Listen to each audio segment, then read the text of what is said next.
let me first respectfully disagree with many of the statements that we heard in the previous panel.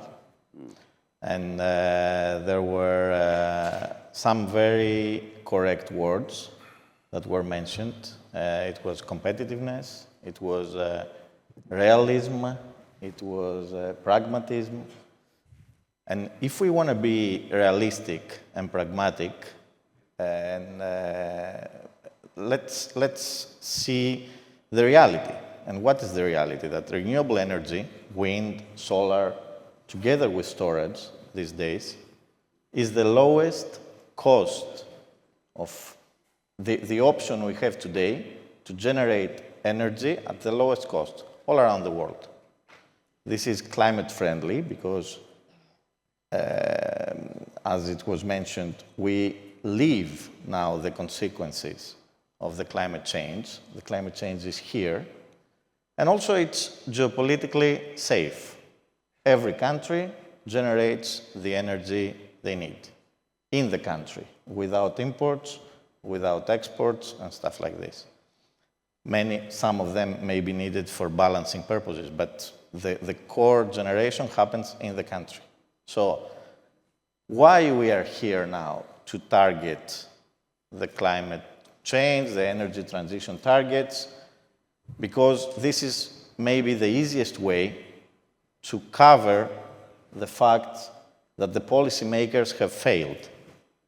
And why the policymakers have failed? Because the policymakers didn't make the right decisions on time in a speedy way.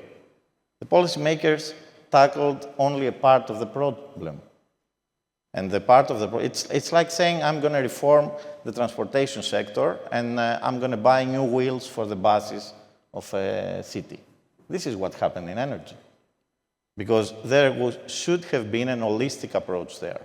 We wanted to modernize and bring generation from renewables, and this is something that went pretty well in the market, while at the same time we needed to incorporate storage solutions. We needed to increase electricity demand.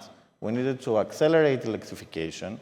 We needed to enable the creation of data centers and infrastructure that will consume this energy. And of course, phase out the traditional sources of electricity.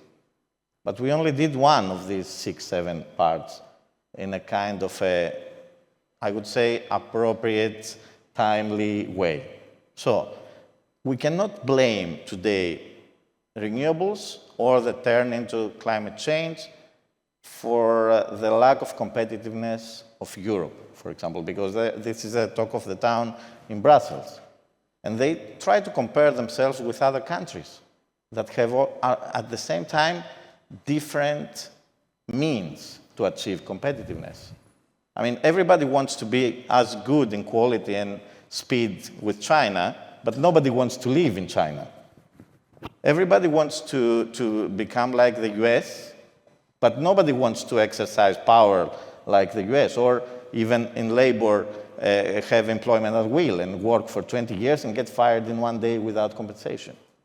This is how their industry is competitive. So how can we say now that the fact that renewables bring you the fastest, the cheapest electricity, so this is one of the means that you can become competitive, is the elephant in the room and the problem. So this is where we are today. I think we need to reflect on this, see the reality. Of course, we need interconnections. Of course, we need to decide on the energy mix. Probably we have more solar than we need in Greece. We need to tackle it. We need to put storage. We need to put more wind, for example. We need to see the repowering solutions we have. We were one of the first countries in wind. But let's discuss these solutions, but not say, okay, this was a mistake. Let's go back to gas. Because this is, it's like saying, because we cannot find a way to use cars, let's start riding horses. This is what's happening. So, and since I have only 8 seconds, let me just reply on the Spanish issue. I think it was clear, it was announced by everybody that was involved, by regulatory authorities, the government of Spain, TSO, it was a grid problem. And this is what we are shouting all these years.